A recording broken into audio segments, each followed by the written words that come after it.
moments later. Pembelajaran kita dari ini untuk kedua, mohon disiapkan kelasnya. Semua siap. Berdoa dimulai.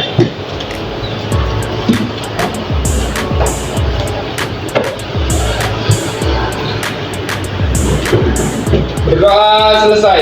Beri salam.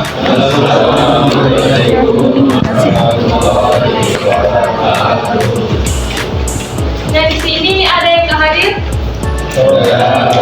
Mana hadir? Hadir. Oke, hari ini kita akan melanjutkan pembelajaran kita mengenai industri elektromagnetik. Nah, sebelumnya kan kita sudah belajar pada pertemuan yang lalu mengenai kemagnetan dan industri magnetik. Nah, sebelum masuk ke industri magnetik itu, industri elektromagnetik itu, dan pertemuan yang lalu industri magnetik itu apa sih?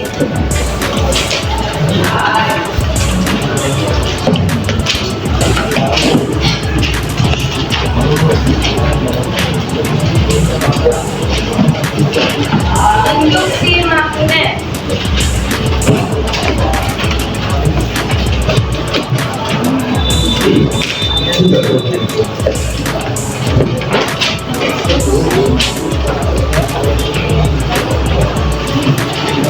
Nah, industri magnet itu kan medan magnet yang bisa menghubungkan arus listrik. Ini pembelajaran kita yang lalu. Nah, sebelum ke industri elektromagnetik ini, kemarin ada seorang fisikawan ilmuwan yang mengatakan bahwasanya medan magnet itu dapat menghasilkan listrik, itu dapat menghasilkan medan magnet. Ilmuwan namanya siapa?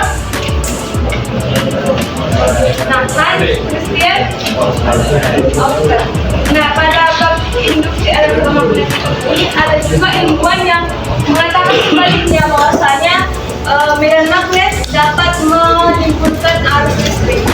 Nah, yang mengatakan itu siapa? Ada yang tahu? Saya? Nah, iya. Nah, pada hari ini tujuan pembelajaran kita itu hanya menganalisis tentang percobaan yang dilakukan oleh John Faraday. Nanti kita tahu arahnya kemana. Terus kita tahu magnetik itu apa. Itu pembelajaran kita pada hari ini. Nah, di sini ada konsep industri elektromagnetik. Konsep magnet. Nah, sebelum masuk ke Faraday, kita bahas dulu magnetik terlebih dahulu. Nah, kita tahu di sini magnetik itu didefinisikan banyak garis medan dalam satu medan magnetik yang menembus permukaan dengan bel. Nah, dari pengertian ini jika disederhanakan, magnetik itu apa sih? Banyaknya? Ya, magnetik itu kan pengertian itu hampir mirip dengan flux listrik. Sudah masuk nggak flux listrik? Di listrik statis, sudah kan?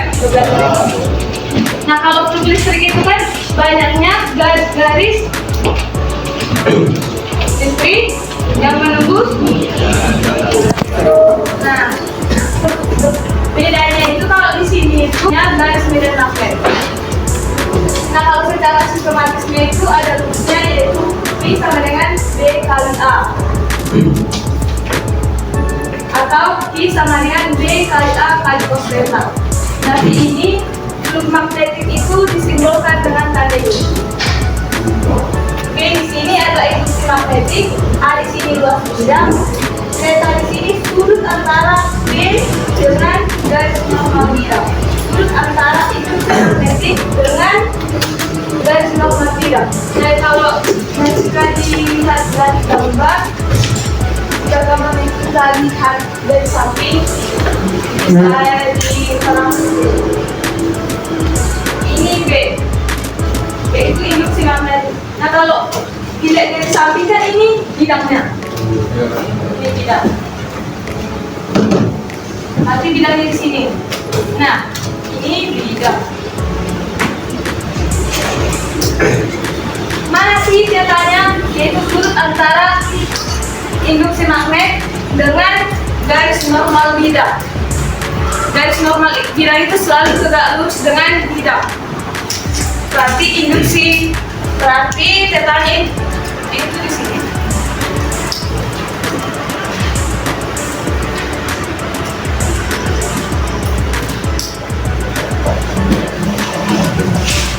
Harus tegak lurus dengan bidang.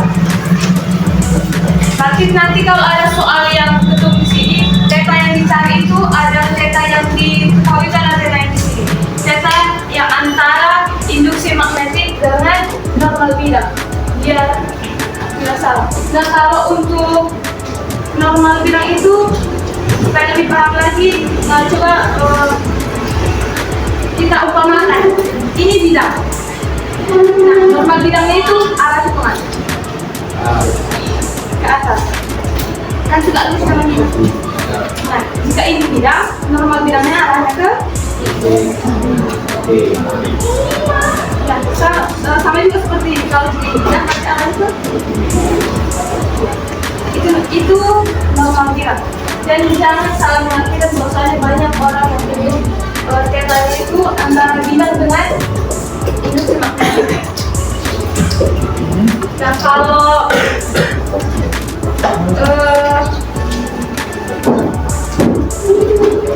banyak juga dijumpai bahwasanya suatu bidang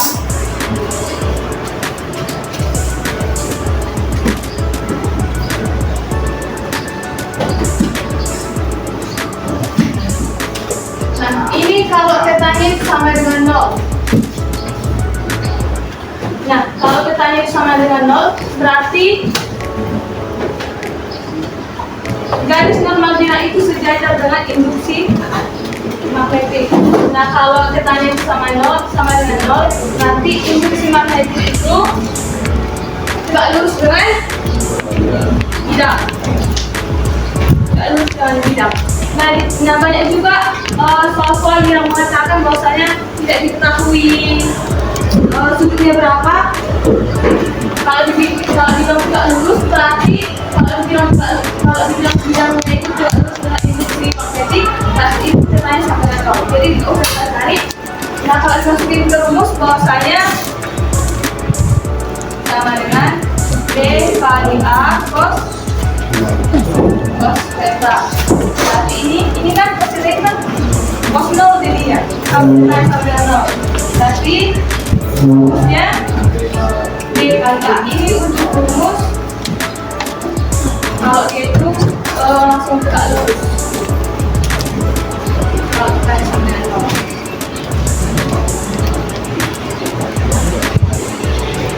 Nah, di sini ada satu contoh soal.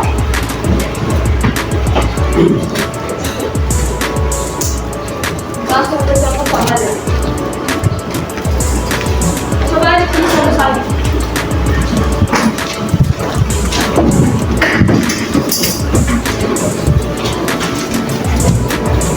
Nah, garis medan magnet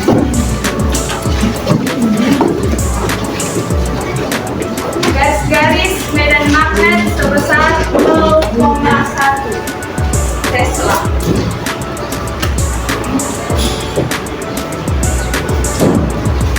Menembus suatu bidang berbentuk lingkaran. Menembus suatu bidang berbentuk lingkaran dengan jari-jari 1,4 meter.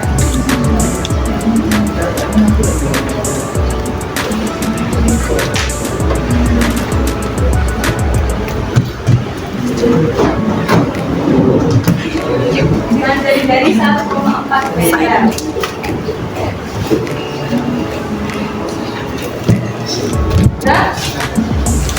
Nah, jika sudut antara garis-garis medan magnet, jika sudut antara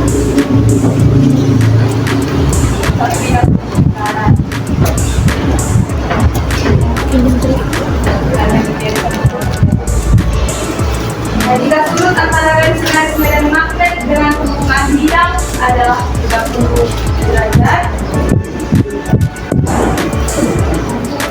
Garis lurus antara garis medan magnet yang lokasinya adalah 30 derajat. Tentukan flux magnetik yang melalui garis lurus. Contoh.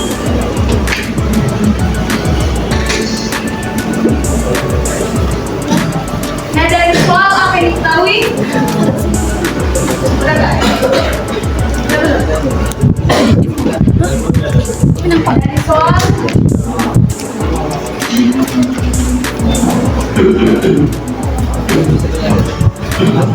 kita sama-sama mengerjakannya ya, biar paham, perhatikan selama ini.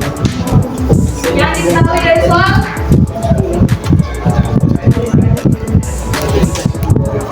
berapa? Nanti simbolnya B sama dengan 0,1 B. Terus dari F sama dengan 4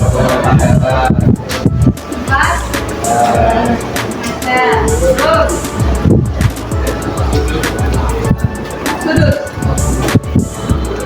sudut bidang berarti sudut bidang berapa tadi? 30 derajat. Yang ditanya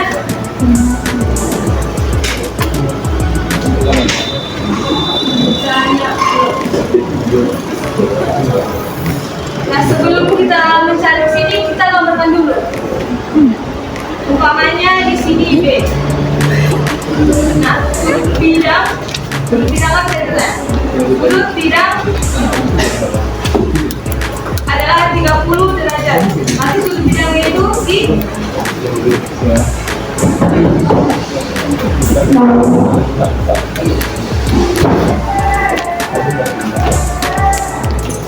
nah, sudut bidangnya itu 30 derajat. Garis normalnya di mana? Kan kalau garis normal itu dianut dengan induk elektromagnetik. Garis normalnya nanti tema yang kita pakai itu tema antara normal bidang dengan induksi dengan biang tadi. Induksi. Berarti tema yang kita pakai tema yang ini. Berapa ini? Sesuatu. Ini kan huruf berarti seluruh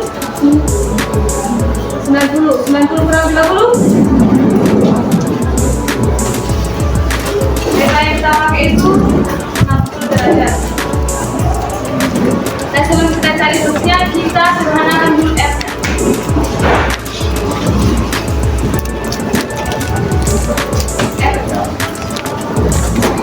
Tapi kita cari A-nya dulu. A sama dengan tadi itu kan lingkaran. Berarti rumusnya I F I-nya kita pakai 2/7. Sederhanakan.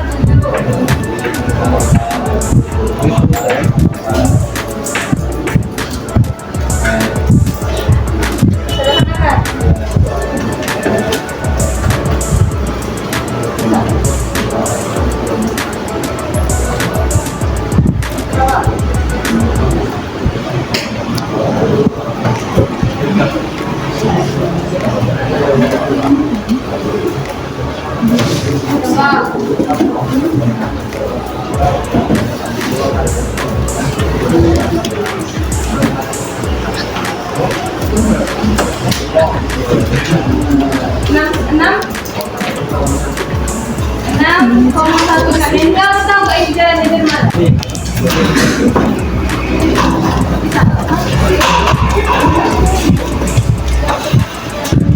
Biar gampangnya, biar ribetnya sih. Ini 7.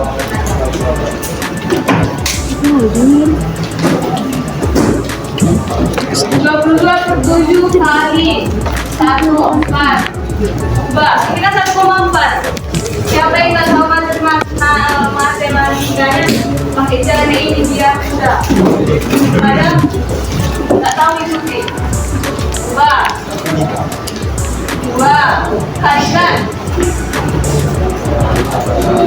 616 100 enggak bisa. Oke.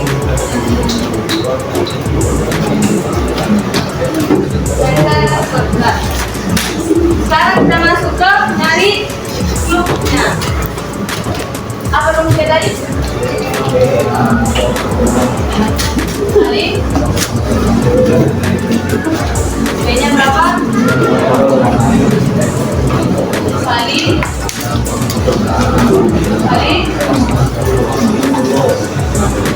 berapa? Berapa?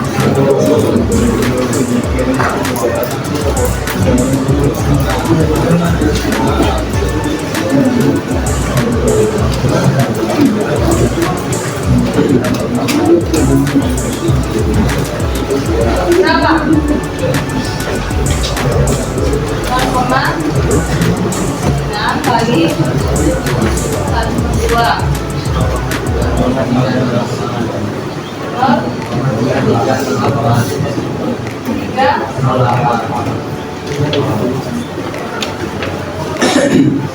Bisa dibuka di belakang.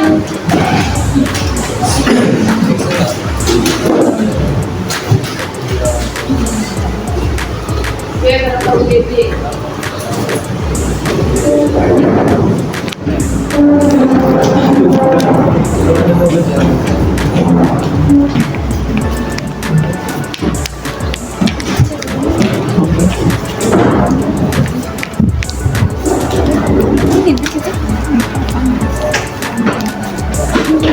Udah ditulis?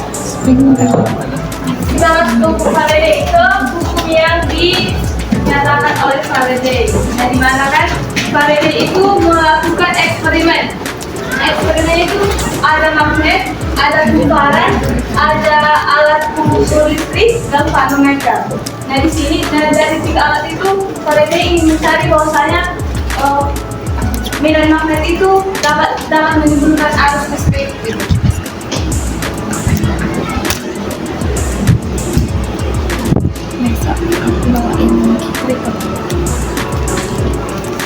Induksi elektromagnetik adalah gejala munculnya GBL. Apa GBL? Pada GBL berbagai induksi dan arus listrik induksi pada suatu massa akibat perubahan jumlah garis. Akibat perubahan jumlah garis berarti akibat perubahan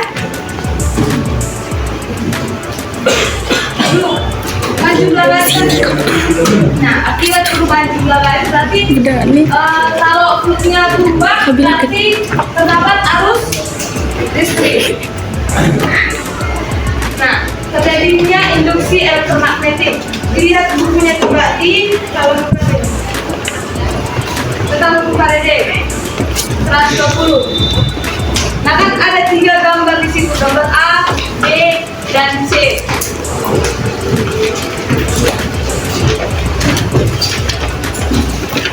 Nah, gambar A, B, dan C.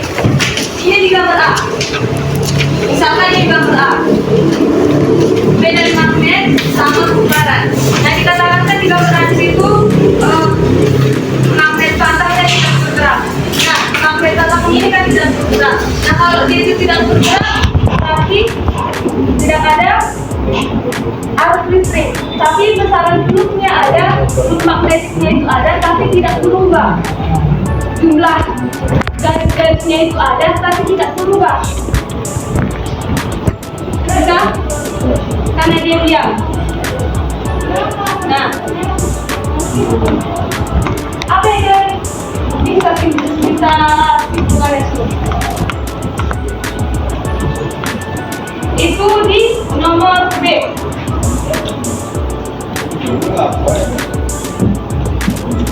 Coba tidak? Nah, ketika magnet batang yang digerakkan, magnet batang yang digerakkan, apa yang terjadi dengan galvanometernya? Menyimpang ke kanan. Nah, kalau menyimpang ke kanan berarti itu ada tandanya. Kalau arah jarumnya menyimpang berarti ada tanda arus listrik. Ada arus listrik yang masuk, ada yang bekerja. Nah, dia menyimpangkan. Nah, sebuah magnet itu dimasukkan ke kumparan, maka galvanometer itu menandakan bahwasanya ada arus yang lain. Nah, tidak dibutuhnya di 4 titik P.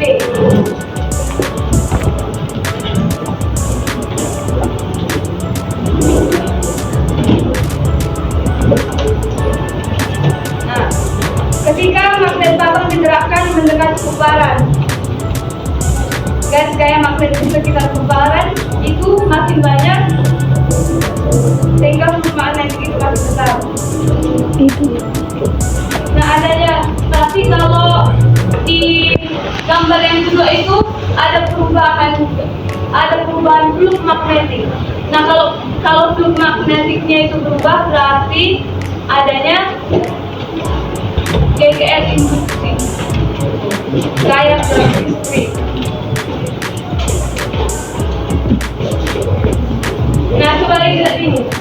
Ini kan dia diam di kumparan. Apa yang terjadi jika dia diam di kumparan? Gak ada listrik, karena dia diam. Tapi flux magnetiknya nggak berubah. Nah, kita keluarkan dari kumparan. Apa yang terjadi? Ke kiri. Galvanometernya berubah. Berarti ada arus listrik. Dan dari ketiga percobaan itu dapat disimpulkan, siapa yang dapat menyimpulkan? Nah, kalau dia bergerak mendekati kumparan ada arus listrik. Nah, kalau dia tetap diam nggak ada. Kalau dia keluar ada. Berarti apa yang dapat disimpulkan dari kumparan ini?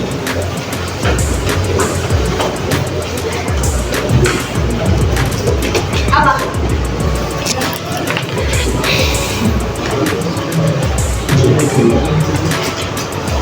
Coba dulu dilihat. Kan kalau dia diam nggak ada arus, bergerak ada arus. Berarti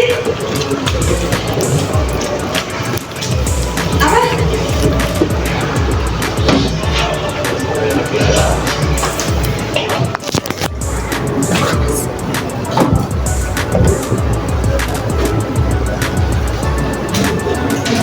Kasih dulu punya.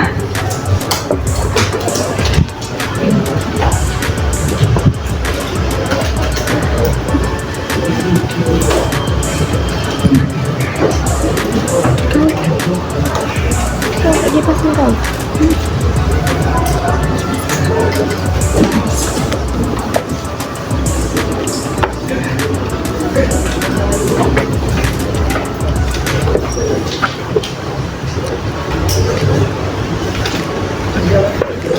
Berarti kesimpulannya dari hukum Faraday ini, supaya terjadinya flux magnetik itu, magnetnya itu harus digerakkan. Dan kalau tidak digerakkan berarti flux magnetiknya tidak berubah. Kan? Iya. Gampang kan? Bisa kan? Iya.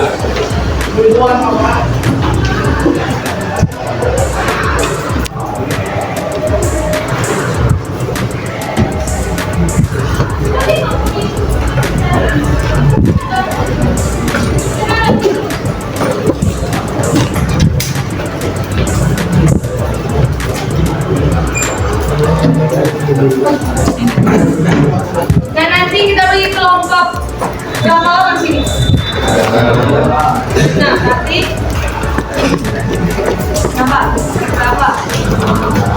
berapa ya? Berapa nanti langsung dipilih tempat apanya ya, tempat duduknya.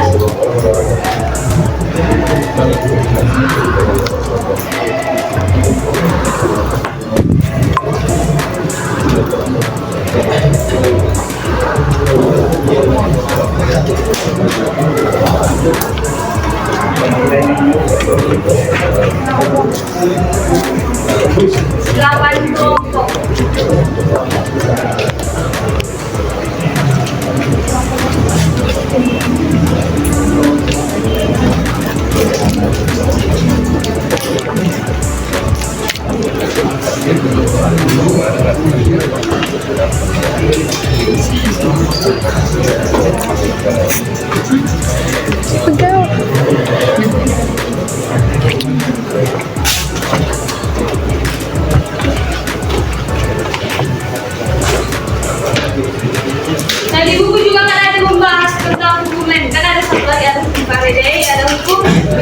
led.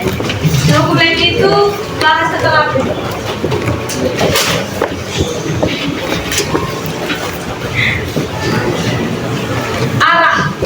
arah arusnya.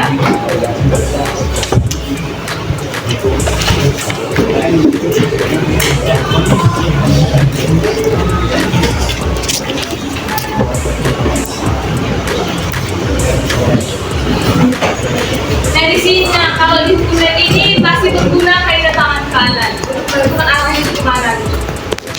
Masih ingat kaidah tangan kanan?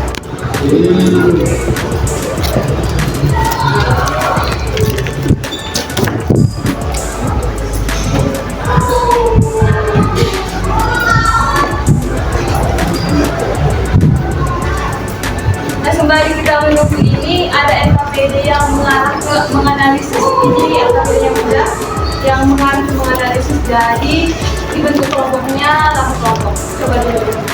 Kembali ke dalam ini, bentuk dulu.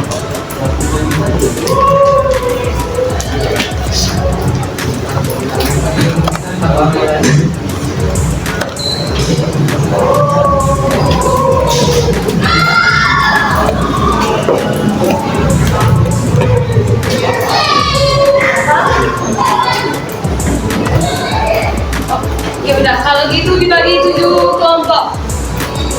Ini pilih sendiri atau ambil tempat yang sama? Mana kamu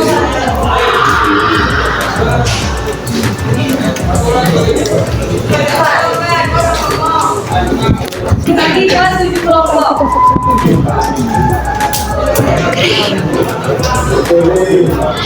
Kelompok 1 yang mana?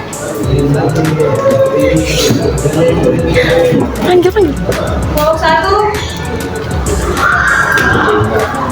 ini ke sini, ini ke sini.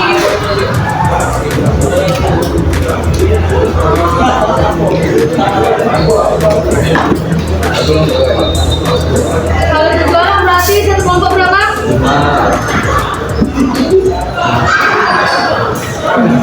Cari kawannya satu lagi. Satu dari udah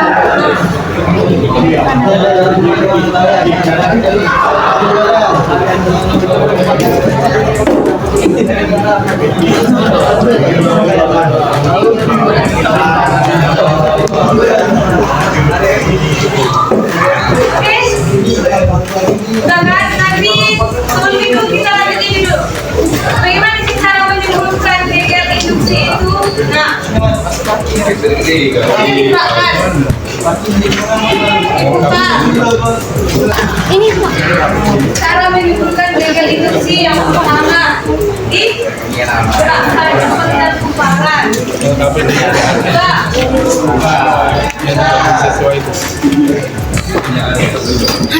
Gerakan magnet masuk keluar kumparan yang pertama.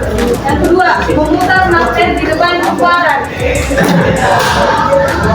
Yang ketiga, apa yang terjadi di sini?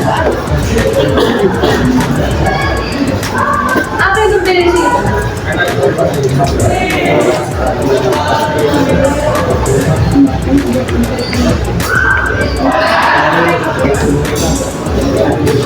Nah ini kan ada ini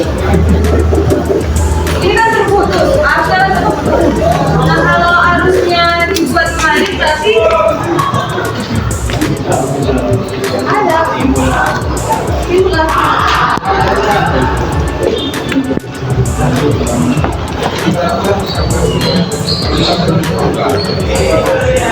Arus AC berarti depan meternya itu kurang.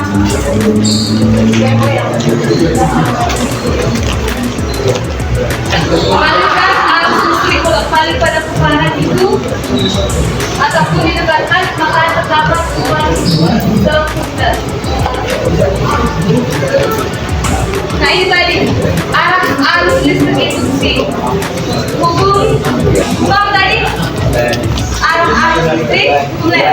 Nah di sini katakan arah arus listrik induksi itu sedemikian luas sehingga dalam kumparan beda sampai. Nah sederhananya arahnya itu berlawanan dengan penyebabnya. Penyebabnya kan magnet. Berarti Berarti arahnya itu berlawanan dengan penyebabnya. Arahnya induksi itu nanti berlawanan dengan ini. Nah, kalau ini kan harus ke atas. Kalau arahnya ke sini, berarti arah di sini itu ke arah sini kan? Ke arah sini atau ke sini?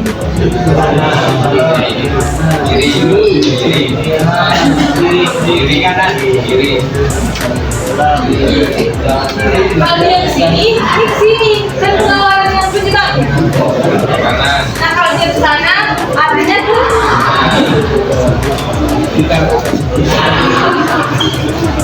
Nah, perhatikan coba. Diperhatikan arah induksi magnetik itu ke arah mana? Ya? Mana? Perhatikan lagi, apa yang berubah? Ya, garis meter. Apa lagi? Apa yang berubah di putarannya?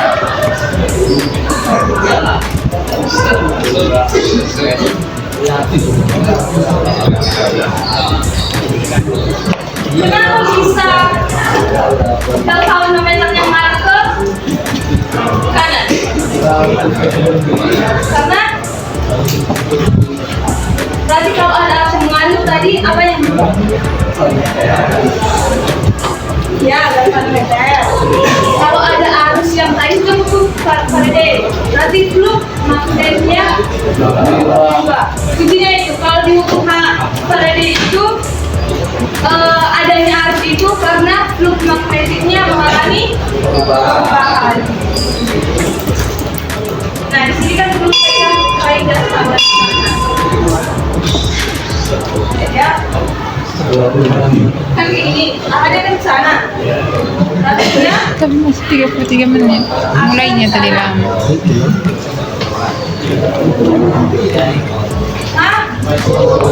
ke atas kan? Kayak gini, berarti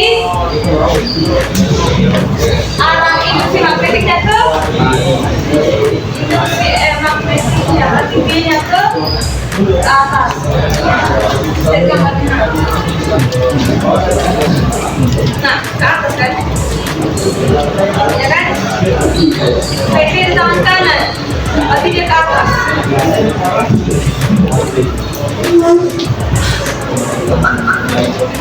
Nah, dia kan karena dia ke atas berarti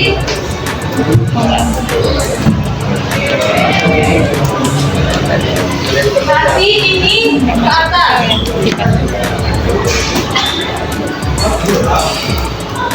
Nah, kalau ini ke atas seperti ini. Dari sini mulai ke sini. Galvanometernya jadi. Nah, ini yang mengakibatkan galvanometernya menyimpang ke. Nah, begitu sebaliknya untuk arah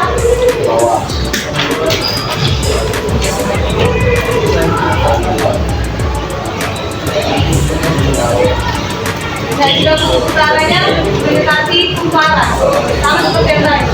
Arahnya ke atas, arah induksinya, makanya galvanometernya menyimpang ke kanan. Nah, kalau sebaliknya, nah dia keluar. Nah, kalau dia keluar, arahnya ini ke sini, arahnya ke. Kalau medan magnetnya mengarah ke sana, tapi arahnya ini arahnya ke. Nah, kalau dia ke kanan pakai dari tangan kanan lagi ke bawah. Ke bawah. Nah, kalau dia ke bawah, ini naik. Ini.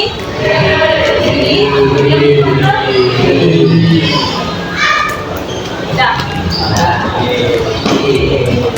Bisa sampai sini.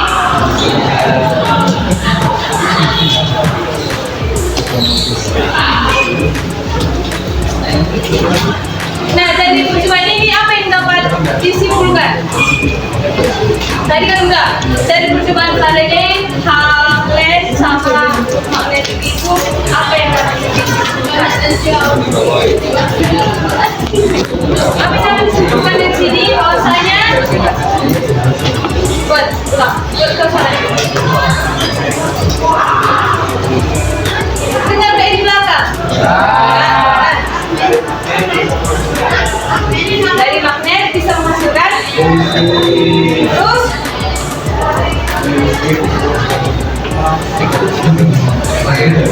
Jadi, Pak Faredi tadi apa? Ketika medan magnetnya itu digerakkan, maka terjadi perubahan magnetik. Nah, perubahan magnetik inilah yang akan mengakibatkan terjadinya